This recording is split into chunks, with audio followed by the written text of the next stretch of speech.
एक समय की बात है। किसी नगरी में एक युवक रहा करता था। वह युवक अत्यंत दुखी था और बहुत निराश था। उसे यह समझ नहीं आ रहा था कि आखिर इस दुनिया में हर व्यक्ति अपने मतलब के लिए क्यों जीता है। उसे हर जगह हर कोई केवल स्वार्थी ही नजर आता था। वह हमेशा यही सोचा करता कि उसे कोई प्यार नहीं करता। यदि आप महात्मा बुद्ध के विश्वासी हैं तो इन दिव्य उपदेशों को ध्यान से सुनें। इस वीडियो को पूरा अंत तक देखें, वरना बाद में बहुत पछताना पड़ेगा। अपने कीमती समय को फालतू के शॉर्ट्स वीडियो के जगह यहाँ लगाए, कुछ नया सीखने को मिलेगा। उसकी कोई परवाह नहीं करता। सब उससे मतलब के लिए अपने संबंध रखते हैं। मतलब खत्म हो जाते ही सब उसे अपने आप से दूर कर देते हैं। हमारे जीवन में भी कुछ ऐसा ही होता है। हम भी हमेशा किसी न किसी का साथ ढूंढते ही रहते हैं, और जब हमें किसी का साथ नहीं मिल पाता तो हम अपने आप को अकेला महसूस करते हैं, कमजोर महसूस करते हैं। हमें लगता है कि इस दुनिया में हमारे जैसे कोई है ही नहीं। हमें कोई प्यार नहीं करता, हमारी कोई परवाह नहीं करता। लेकिन हम यह भूल जाते हैं कि अंत में तो हर किसी को अकेले ही जाने पड़ती है। वह व्यक्ति अपने इस अकेलेपन से बहुत परेशान हो चुका था, जिस कारण एक दिन उसने अपना घर छोड़ दिया और एक रास्ते पर निकल पड़ा। उसके मन में कई सारे विचार थे। उन विचारों में मग्न होकर वह उस रास्ते पर आगे की ओर बढ़ता ही जा रहा था। तभी उसे रास्ते में एक आश्रम दिखाई पड़ा। वह उस आश्रम की ओर आगे बढ़ा। तभी उसने देखा कि एक गुरुवर अपने शिष्यों को ध्यान करना सिखा रहे हैं, और उन्हीं शिष्यों में से एक शिष्य ने अपने गुरु से कहा, हे गुरुवर, आखिर ये ध्यान क्या है और इस ध्यान को करने से हमें क्या लाभ? तभी वो गुरु अपने उस शिष्य के इस सवाल का जवाब देते हुए कहते हैं, पुत्र, ध्यान ही सच है और ध्यान हमें अकेला कर देता है।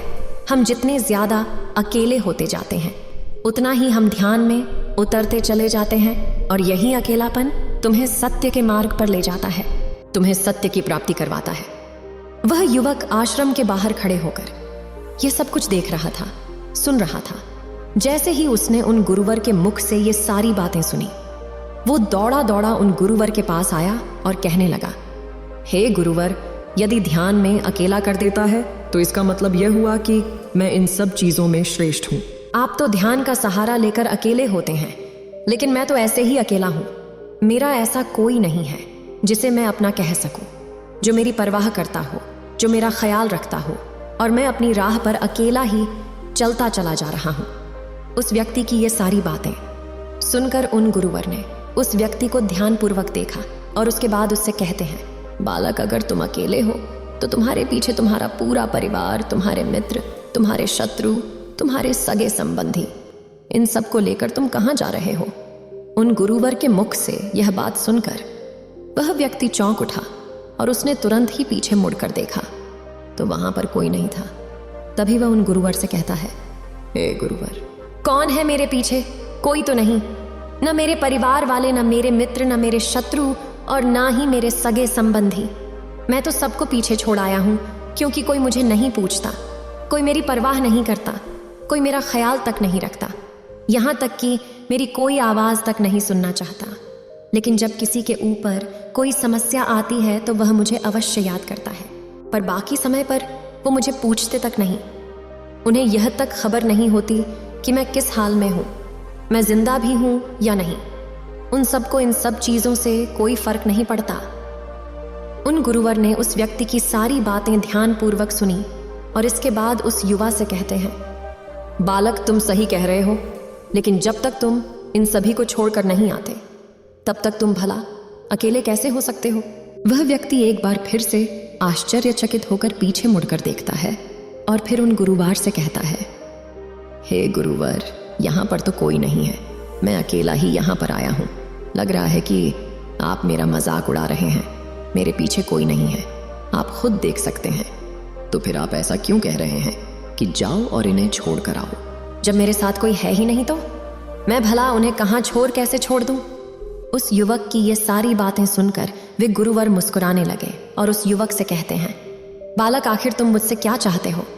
इस पर वे बालक उन गुरुवर से कहता है, हे गुरुवर, मैं आपका शिष्य बनना चाहता हूँ, मुझे कोई साथी चाहिए, मुझे अपना शिष्य बना लीजिए, मैं जीवन भर आपका आभारी रहूंगा। उस युवक की ये बातें सुनकर उन गुरुवर ने कहा, बालक, तुम चाहो तो यहाँ पर 1 महीने रह सकते हो, उसके बाद ही मैं ये निर्णय कर पाऊंगा कि क्या मुझे तुम्हें अपना शिष्य बनाना चाहिए या फिर नहीं।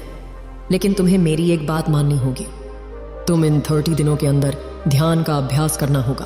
अगर तुम ये कर सकते हो तो तुम यहाँ पर अगले 1 महीने के लिए रुक सकते हो, अन्यथा तुम्हारे लिए यहाँ पर कोई जगह नहीं। उस बालक ने काफी सोच विचार कर उन गुरुवर से कहा कि गुरुवर, आप जैसा कहेंगे मैं वैसा ही करूँगा। आप चाहते हैं कि मैं इन 30 दिनों में ध्यान का अभ्यास करूँ तो मैं ये करने के लिए तैयार हूँ। उस बालक ने उन गुरुवर की बात मान ली और आश्रम में ही रुक गया। अगले दिन सुबह सुबह वह गुरुवर उस बालक के पास आए और उस बालक से कहने लगे, तुम किससे बात कर रहे हो? तुम्हारा ध्यान कहाँ है? इस पर तो बालक जवाब देते हुए कहता है, हे गुरुवर, मेरे साथ कोई नहीं है, मैं भला किससे बात करूंगा, मैं तो अकेला हूं। तभी वह गुरुवर उस व्यक्ति से कहते हैं, ठीक है, लेकिन अब ध्यान लगाओ, क्योंकि तुमने मुझे वचन दिया था कि इन 30 दिनों में तुम ध्यान का अभ्यास करोगे।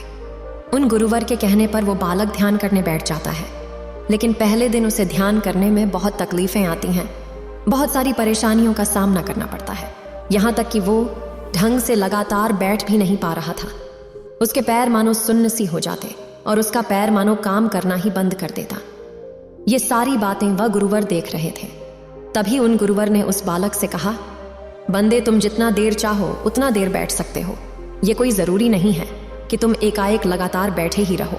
यदि तुम्हें थोड़ी तकलीफ है तो तुम उठ सकते हो, टहल सकते हो और फिर आकर बैठ सकते हो। इतना कहकर तो गुरुवर वहां से चले गए। अगले दिन सुबह सुबह फिर वह उस बालक के पास आए और उस बालक से कहने लगे, बंदे कौन है, किससे बात कर रहे हो, कोई आया है क्या?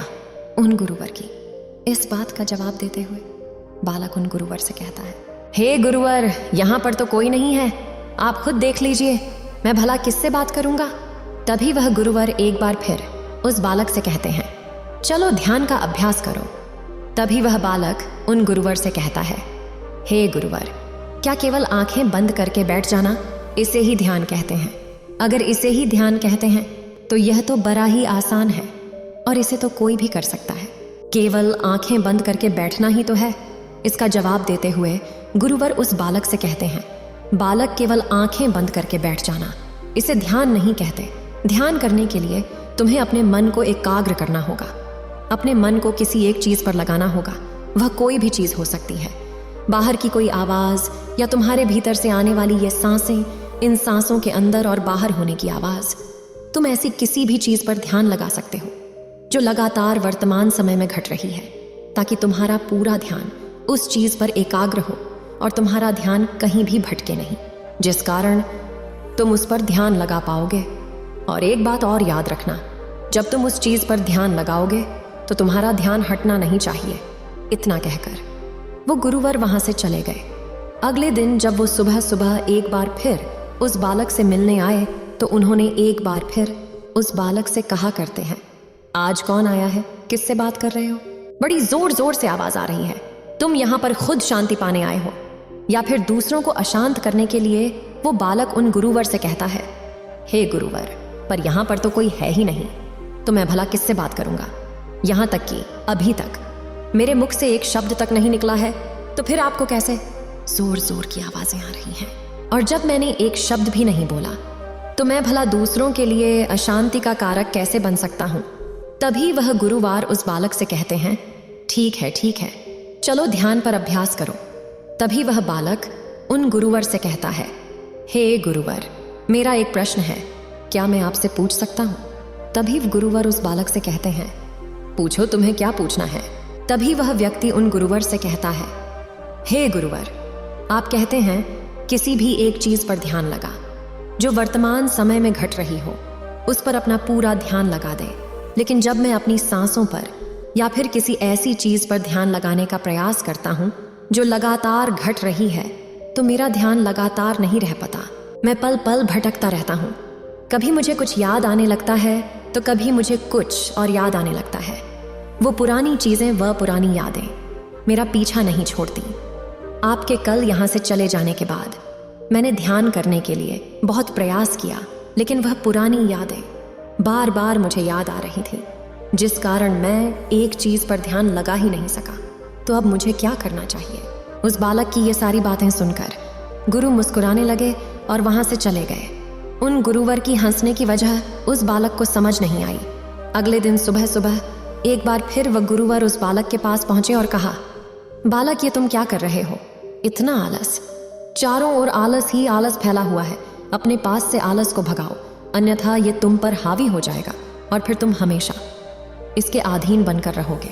तभी वह बालक उन गुरुवार से कहता है, गुरुवर, आप तो रोज एक ही बात कहते हैं कि यहाँ पर कोई है, लेकिन मुझे तो कोई नजर आता ही नहीं। आप ही बताइए यहाँ पर कौन है? तभी वे गुरुवर उस बालक से कहते हैं, ठीक है, चलो अभ्यास के लिए चलते हैं। तभी वह व्यक्ति उन गुरुवर से कहता है, हे गुरुवर, मेरा एक प्रश्न है, आपकी आज्ञा हो तो मैं आपसे पूछना चाहता हूँ। वह गुरुवर उस बालक से कहते हैं, हाँ पूछो, क्या प्रश्न है तुम्हारा? तभी वह बालक उन गुरुवार से कहता है, हे गुरुवर, आपकी कृपा से अब मैं पहले से बेहतर तरीके से ध्यान कर पा रहा हूँ, लेकिन अभी भी मुझे एक समस्या आ रही है, और वह यह है कि जब भी मैं अपनी सांसों पर ध्यान देता हूँ तो मेरा मन एकाग्र तो होता है और मैं पहले से ज़्यादा और अच्छी तरह से ध्यान भी लगा पाता हूँ, लेकिन ध्यान लगाते लगाते मुझे नींद आने लगती है और मैं सो जाता हूँ। फिर उसके बाद मुझसे ध्यान नहीं हो पाता। उसके बाद केवल बस मुझे नींद ही नींद आती रहती है और मैं ध्यान की तरफ फिर अपने आप को मोड़ नहीं पाता। उस बालक की यह बात सुनकर वह गुरुवर उस बालक से कहते हैं, ये तो अच्छी बात है। इतना कहकर वे वहां से चले जाते हैं। 5वें दिन जब सुबह सुबह वह गुरुवर उस व्यक्ति के पास पहुंचते हैं तो वे कहते हैं, बालक, तुमने इतने लोगों को क्यों बुला रखा है? इतने सारे लोग तुम्हें ध्यान नहीं करने देंगे। तुमने इतने सारे लोगों को क्यों बुलाया है? इन्हें यहाँ से जल्दी भेजो। मुझे ये बिल्कुल नहीं पसंद। तुम तो यहाँ पर अकेले आए थे, जैसा कि तुमने कहा, तो फिर इतने सारे लोगों को तुमने आज क्यों बुला रखा है? इन्हें अभी के अभी वापस छोड़ कर आओ। तभी बालक उन गुरुवर के बारे में मन ही मन यह सोचता है कि लगता है गुरुवर पागल हो चुके हैं। वे जब भी रोज आते हैं तो हमेशा एक ही बात कहते हैं कि यहाँ पर कोई है, लेकिन मुझे तो कोई नजर ही नहीं आता। उसने बड़ी विनम्रता से उन गुरुवर से कहा, हे गुरुवर, शायद आपकी की आंखें जो देख पा रही है वह मैं नहीं देख पा रहा हूँ। मुझे तो यहाँ पर कोई नजर नहीं आता, फिर आप कैसे यहाँ पर लोग ही लोग नजर आ रहे हैं? तभी वे गुरुवर उस बालक से कहते, अच्छा ठीक है, चलो अब ध्यान का अभ्यास करते हैं। तभी वह बालक उन गुरुवर से कहता है, हे गुरुवर, मुझे ध्यान के वक्त नींद आती थी, जैसा कि मैंने आपको बताया था, उस पर तो मैंने नियंत्रण पा लिया, लेकिन अब जब भी मैं ध्यान करने बैठता हूँ, किसी एक चीज पर अपना ध्यान केंद्रित करता हूँ, तो मेरे मन में विचारों का सैलाब उठता है, मानो विचारों की बाढ़ सी आ जाती है। इतने विचार तो आंख खोल कर भी मैंने कभी नहीं देखे होंगे, जितने की आंखें बंद करने के बाद मुझे नजर आते हैं। और इन विचारों में कुछ ऐसे विचार भी मेरे मन में आते हैं जिनके बारे में आज तक मैंने सोचा तक नहीं है। मुझे उनके बारे में कुछ भी नहीं पता। ये सब क्यों हो रहा है गुरुदेव? उन गुरुवर ने उस बालक की यह बात सुनकर उस बालक से कहा, अच्छा ऐसा हो रहा है। इतना कहकर वो गुरुवर वापस चले गए। अगले दिन सुबह सुबह गुरुवर एक डंडा लेकर उस बालक के पास पहुंचे और एक डंडा झड़ते हुए उस युवा से कहते हैं, मैंने तुम्हें पहले ही कहा है, इतने सारे लोग मुझे पसंद नहीं, तुम्हें इन्हें छोड़ कर आना होगा। आखिर तुम रोज रोज इन्हें क्यों ले आते हो? इतनी भीड़ इकट्ठा करके तुम्हें क्या लाभ? आज के बाद ये यहाँ पर नहीं आनी चाहिए, इस बात का ख्याल रखना। यदि आज के बाद यहाँ पर कोई भी नजर आया और तुम्हारी बकबक मुझे सुनाई पड़ी तो मैं तुरंत ही तुम्हें इस आश्रम से निकाल दूंगा। तब युवा बालक बड़ी विनम्रता से उन गुरुवर से कहता है, हे गुरुवर, मुझे तो यह समझ नहीं आता कि मुझे कोई नजर ही नहीं आता, लेकिन आप रोज एक ही बात कहते हैं कि यहाँ पर मैंने भीड़ इकट्ठी कर रखी है, जिन लोगों को भी मैंने लाया है उन्हें मुझे छोड़ कर आना होगा। लेकिन मैं आपसे हर रोज एक ही बात कहता हूँ कि मुझे कोई नहीं नजर आता, ना ही मुझे कोई यहाँ पर दिखाई पड़ता है, और ना ही मैं अपने मुख से एक शब्द भी निकालता हूँ, लेकिन फिर भी आप कहते हैं कि आपको जोरों की आवाज सुनाई पड़ रही है। तभी गुरुवर उस बालक की इस बात का जवाब देते हुए कहते हैं, क्या तुम्हारे मित्र, तुम्हारे परिवार वाले, तुम्हारे सगे संबंधी, तुम्हारे शत्रु, तुम्हारे इच्छाएं, तुम्हारी वासनाएं ही सब क्या तुमसे मिलने नहीं आते? वह व्यक्ति उन गुरुवर से कहता है, नहीं गुरुदेव, मुझसे कोई मिलने नहीं आता। मैं तो यहाँ पर अकेला ही आया था और अभी भी मैं अकेला ही हूँ, मेरा कोई नहीं। तभी वह गुरुवर क्रोधित होकर उस डंडे से उस बालक पर एक और प्रहार करते हैं और कहते हैं, अभी बैठो, अभी ध्यान लगा, और यदि तुम्हारे ध्यान में कोई भी आता है तो मुझे बताओ। बालक उन गुरुवर की बात मान लेता है और तुरंत ही ध्यान करने बैठ जाता है। कुछ देर तक तो वह काफी शांत रहता है, लेकिन कुछ देर बाद ही वह पुनः गुरुवार से कहता है, हे गुरुदेव, मेरा भाई मुझसे मिलने आया है। साथ में मेरे पिताजी भी हैं। दोनों बहुत दुखी हैं क्योंकि मैं उन्हें छोड़कर यहाँ से चला आया हूँ। मेरे भाई की तबीयत भी कुछ ठीक नहीं लग रही। वह मुझे बुला रहे हैं। मेरे बड़े भाई की पत्नी अर्थात मेरी भाभी मेरे बड़े भाई के साथ अच्छा व्यवहार नहीं कर रही, और तो और मेरी प्रेमिका भी आई हुई है। तो मुझसे पूछ रही है कि क्या तुम मुझसे शादी करोगे या फिर मैं किसी और से शादी कर लूं। वह भी बहुत दुखी नजर आ रही है। और इतना ही नहीं, मेरे कुछ मित्र भी पीछे खड़े हैं जिनसे मैंने कुछ कर्ज लिए थे। आज वो मुझसे अपना कर्जा मांगने आए हैं। मुझे धोखेबाज कह रहे, मुझे अपशब्द कह रहे हैं, और वो साथ में मेरे कुछ शत्रुओं को भी लाए हैं।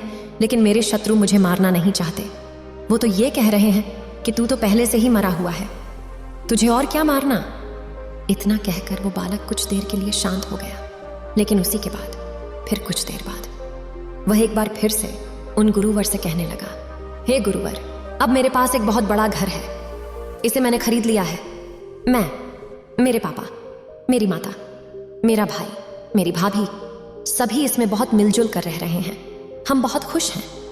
मैं अब अपने मित्रों से अत्यधिक अमीर हूँ। मेरे पास बेशुमार धन दौलत है, और तो और मैंने अपनी प्रेमिका से शादी भी कर ली है और इसका जश्न मना रहे हैं। इतना कहकर बालक एक बार फिर शांत हो गया, और फिर कुछ देर बाद फिर एक बार उन गुरुवर से कहता है, हे गुरुवर, मुझे कोई मारने का प्रयास कर रहा है। लगातार वो मुझ पर प्रहार कर रहा है। मैं उसका चेहरा देखने का प्रयास कर रहा हूं, लेकिन मुझे उसका चेहरा नजर नहीं आ रहा। इतना कहते कहते वह उन गुरुवार से कहता है, गुरुदेव, ये तो आप हैं जो मुझे मार रहे हैं, और ये भी कह रहे हैं कि इतनी भीड़ को लेकर क्यों आए हो और ये लेकर कहां जा रहे हो। मेरे साथ तुम्हें अकेले ही चलना होगा। इतना कहकर वो बालक ध्यान से उठ गया और गुरु के चरणों में गिर पड़ा और उनसे कहने लगा, हे गुरुदेव, आप सही थे।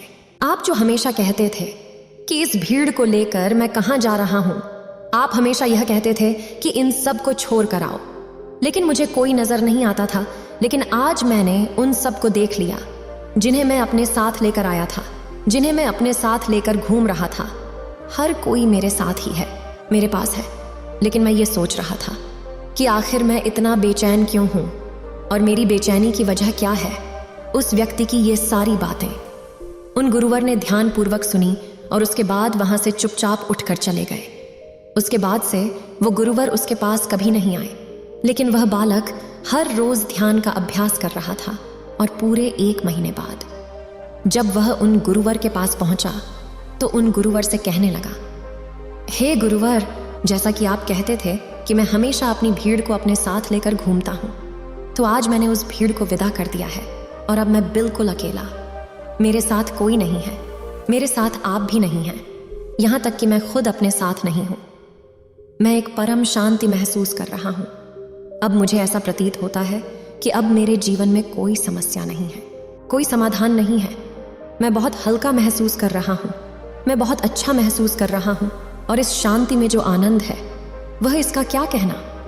तभी गुरुवर उस व्यक्ति से कहते हैं, वंदे, अगर तुम चाहो तो इस अकेलेपन को लेकर तुम अपनी दुनिया में वापस जा सकते हो। अब यदि तुम इस संसार में वापस भी लौट जाओ, भले ही लोग तुम्हारे आस पास क्यों न रहे, भले ही पूरी भीड़ तुम्हारे साथ क्यों न रहे, लेकिन फिर भी तुम अकेले ही रहोगे।